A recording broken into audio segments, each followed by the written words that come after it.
Hey everybody, it's Rhonda back with another little craft time. Now the craft time video is going to be short. The craft, however, is not. It is a little time consuming, but oh my goodness, it is so much fun. Another Google request, circular weaving. You can use any round or roundish frame. You can even do square frames for your weaving. And it gives you a nice lap size project to do, and you can play with textures and different types of yarn, and I think you're gonna find it very, very interesting. I'm gonna try to show you how I warp my loom, and my loom is an embroidery hoop. Now I found several examples, and that is where I learned how to do it on YouTube, circular weaving. And everyone learns differently, and everyone does things just a little bit different. So I had to watch several examples before it finally clicked in my head what I was doing, so that I could keep it up and get it warped so I could start my weaving. I'm going to show you me doing it. I finally did get the hang of it. And this is my ongoing project. I had hoped to finish it before I did the video, but I'm telling you, it's a little time consuming, but it is so much fun. Okay? I love these colors. I love the way this turned out. If you can see the very center, it's almost like a mandala. I love the way that the white brings out the warp strings, which this is the warp, and the weft is the color. And then I use different textures of yarn. So we're getting very fuzzy up here. It reminds me very much of a Native American design. After I get several more rows of this, I'm going to use some raw wool up here along the edge. And my intention then is to attach some white feathers from the side, because to me, like I said, it has that Native American look to it. I'm very, very pleased with it. This was my first one, and when I come back next week, I'll show you the finished product. And this is a second one that I started. You know, I shop at Goodwill. I never know what I'm going to find. But I found this day that I went in, I was lucky, and I found a whole group of various size embroidery hoops together, all for one price. It was a fantastic deal. I also found a bag of yarn. Now, this yarn has beautiful colors. It's a cotton yarn, and it's not woven very tightly. So I wouldn't even attempt to use this project in anything but maybe a scarf, because I don't think it would hold together. It frays, it pulls apart very easily. So it limited what it could be used for. Then when I started thinking about this project, I thought, well, that might work very well for this, because it's decorative and it's not going to have much tension put on it. And I like this a lot. Okay. Now, part of the hoops that were together in the bunch that I purchased from Goodwill were a couple of these wiggly wire hoops. I'm not sure what the original intention was for, but I am using them for circular weaving, and I am having so much fun. I had to adjust the way I warped this. It definitely is slipperier, more slippery than this one. The wood holds the yarn pretty well. This one, however, I had to depend on the little dips. I'm not even sure where you would buy these if you went looking for them. but I may end up looking for them because this one was so much fun. Excuse me, I'm going to want to do another one. So you can see that I decided, after I warped this one, I really like this center, the way this is looking. It's almost, it's got two centers. So my plan is to go ahead and weave this thing and leave this open in the center and bring my weaving around here and let it pull so that we can leave the center open. I think it's going to be very interesting. I obviously see a bicycle spoke. I'm not sure what else I would see. That you can tell here where I warped and I had to tie my strings together. But once the weaving gets in there, this gets woven in, and you won't see this. So this one is really going to take some time, and it may not be done by the next one, next video, but it will be soon. So I will definitely bring that one back. And if I use white feathers on my first project, I've got these lovely peacock feathers that were given to me by one of our wonderful patrons who raises peacocks and collects them as they drop off and gives me some.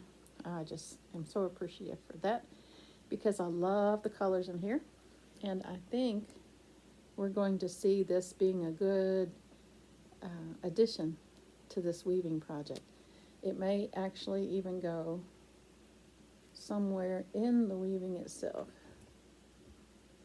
Let's see what this does with the colors. Again, I'm working with that cottony yarn, so it would have to be very gently inserted. Oh yeah. Oh yeah. Like it. All right, so we'll see what I can do with that one. And then next week, of course, is Christmas, so I won't be back next week.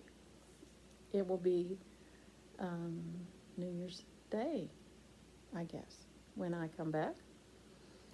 But I'm going to wish you a very Merry Christmas, and I hope that you enjoy the time that you have with your family and the time you have alone to do things that you would like to do. I know that I'm going to enjoy finishing up my weaving projects and starting others. And one thing I want to do with you very soon is hula hoop rugs. Continuation of circular weaving with a hula hoop, and you end up with a rug. So you can Google that too, and you might even get the jump on me with those. You can use up old t-shirts and make some beautiful little rugs for children's rooms or in front of your sink in the kitchen. So we'll do that too. So I'm going to now turn the little video here, over to my demonstration of warping this round hoop. All right, guys. Merry Christmas, and I'll see you soon. Okay, so you separate your embroidery hoop and you get your heavy twine, and I'm winding it around to get an idea of how much I need so that I don't have to wrangle with that huge spool. You want to make sure that you have an uneven number in your warp. So then when I have enough, I'm going to take it off,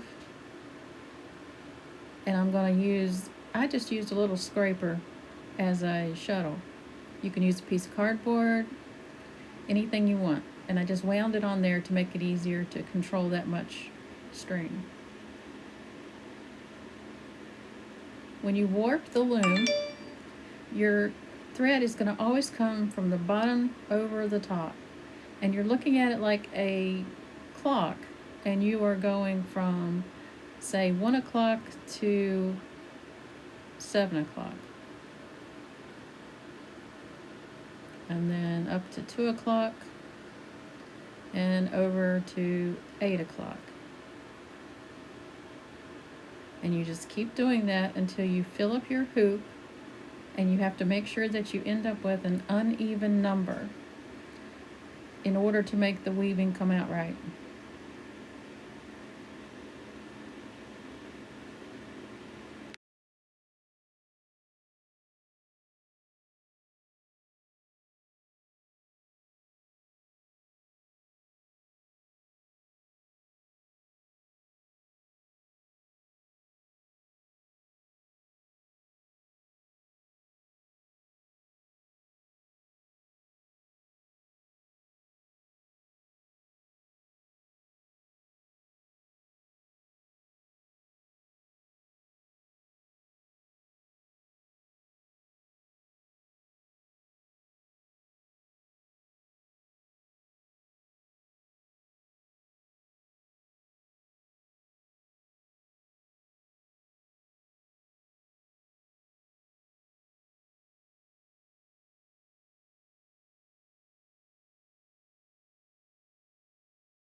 Okay, as I'm I'm warping this um, loom, I think that my numbers are right. So I brought that last bit up to where I started, and I'm tying it off together. Now I'm going to go back and count one more time, evening out the branches of the warp to make sure they're as even as possible all the way around. You can move them fairly easy until we lock it down with the outer frame. And even then you can still slide them when you need to. So let's give it one more count.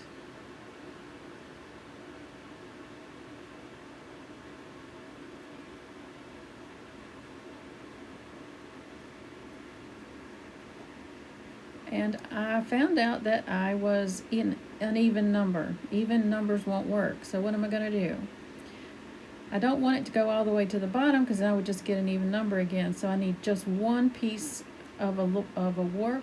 So I'm going to go in the middle and just pull up one more spoke and tie it off. Now that gives me an uneven number of warp threads. And it'll look fine when it's finished. You won't even be able to tell I added that one. I'm doing my triple count just to make sure. Thumbs up, although you couldn't see the thumb. And now I'm going to take the outside of the embroidery hoop and push it down over top of the warp threads. And you can tighten it just a little more just to make sure that it's nice and firm. And you have a loom, a circular loom, waiting for you to add the magic to it. There you go.